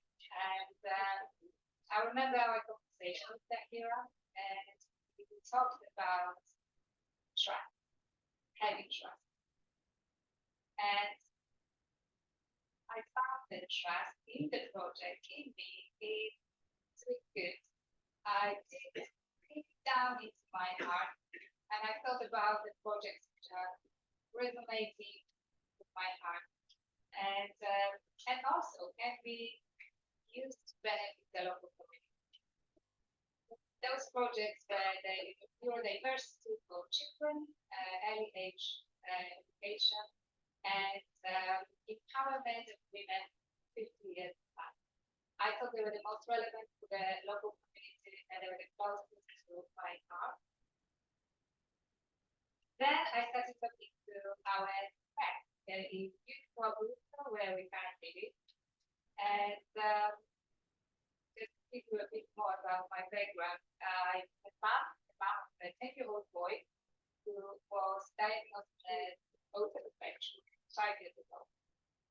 And we were very lucky because at the time we lived in London, and we had the best support we could potentially get in terms of working with the school, working with the local council, with the experts. I was included in the team around the child, and we helped my son to go through his challenges at a very early stage of his development. So now he's thriving, he's in Italy, he's in the mainstream school, and unfortunately, we cannot say the same about his class, who have similar educational challenges. And that is down to little funding, little awareness, and let's go in beautiful regional communities. And yes, Italy is absolutely advanced in many ways, but we can do so much better, even with the advanced economies and advanced societies. So when I spoke to my mayor in Kuala where I live, he and I decided that this is what we want to work together to improve the life of the local communities, of the children, of the families. Franco Chiola is his name. He is currently the chairperson of the Eco Society in the Abruzzo, and he is donating a building which is currently used as a school after the earthquake. So the new building is being built. The old building is going to be available, and it's going to host the Neurodiversity Center in community. We have passion, we are committed, we want to grow it as a base for local communities, base for the region, and we're beyond that. So this is something which I'm really truly excited about. I'm so grateful to be able to grateful to be able to be here as part of all this all. And I'm grateful for the fact that we can be here and with the underlying value and have the trust that can actually change the work that it is bit by bit. So thank you so much. Thank you, Robert. Thank you very much. Thank you. So We are going to wrap up. We are going to wrap up. But you can stay here till what time is it now? 9:30. Can you, like, how about the terrace? Is it open or? Yes. We can go to the terrace outside. We can stargazing. I don't know. If we want to get a group photo. We'll take a group photo. We'll take a group photo. Huh? To do a group photo, we need three things. One, you need to be in it. That helps. Number one. We need all the tall people in the back. So David, you're gonna definitely apply it. You're gonna get this job for sure. Arun, you're definitely, Arun Gupta, you're gonna get it. You're our special guest. You're going to be. So we need the tall folks in the back right here. Then we need folks who are not as 6 foot, something between 6 foot, 5'8", probably here. And then we may have a row of people right here. And we may have a row of people who will be sitting right here. And then we just need to make this expansive. So is that okay, Joe? Okay. All right, so let's all move if we can this way. We might have to move the table a little bit that way. Let's get the chairs out of the way. And thanks for participating. Anyone who needs to sit down or wants to sit down, that's completely okay. We'll get that squared away. But thank you so much for your patience. We'll have plenty of time to be able to have a chat. So all of our tall folks, David, you qualify. You're two. You're not qualified for that row. All right, folks, let's pull it forward. We're going to move the room around a little bit. And we'll see how we can do. Yeah. Oh, sorry. Let me see. Sir, thank you so much. Our guest of honor, thank you very much for your speech earlier tonight. Very, very good. Thank you. We're going to have you come back and join Arun and David, if you would, the back. Is that all right? You're going to stand out. Special guest for that. All right. Ladies and gentlemen, Lucy, we have to bring the family forward. Yeah, come on. Hey, Nicholas.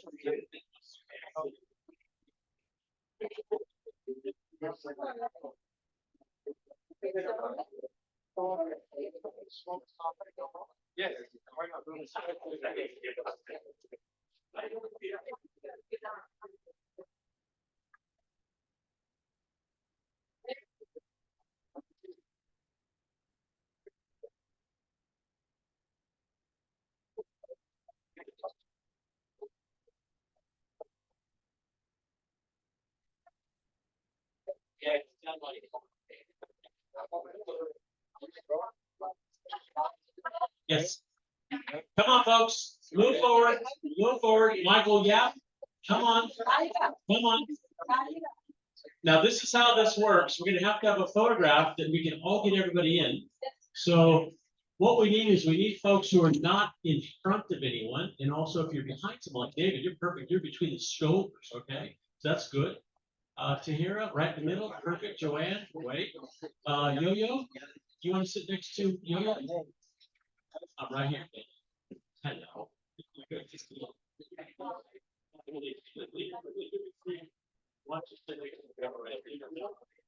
Joe, you right? Yo-Yo? Okay. Susie, over here. William.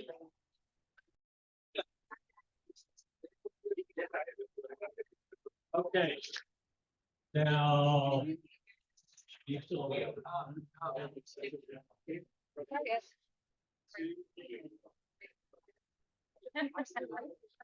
All right. Why are you? Okay. Come on, everybody.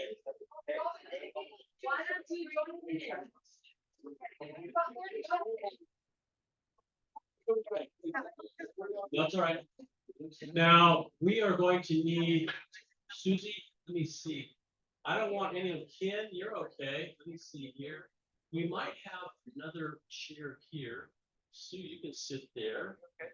Right. Well, that's true. I can put my knee that. Oh, no, you're not going to hit. That's not gonna work. That's not gonna work. Monty, okay? Are you? Hey, hey, Hater, Hater. Now, I want you to be between the shoulders of somebody, okay? Tall, white, and handsome, so we want to make sure you're in the photo, for sure. All right, all right. I think we're okay. Now what we need to do is we need to be able to make sure we get everybody in it, all right? Let me see here. I need one more chair. Sue? Sue, can I have you? Okay. You. You're okay. You. I want, give me a hand. Come here. Come here. You're wanting to hide. That's not gonna happen. Listen. There you go. You're not gonna hide tonight. No way. What are you? But you're gonna be We're just doing a practice shot. Are you sure? Oh, yeah. Now act happy.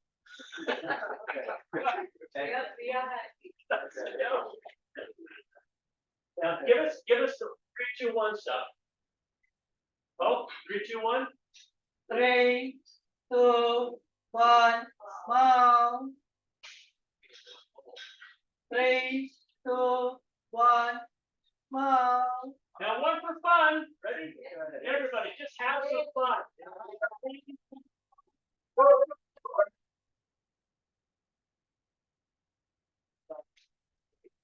Patience will be rewarded.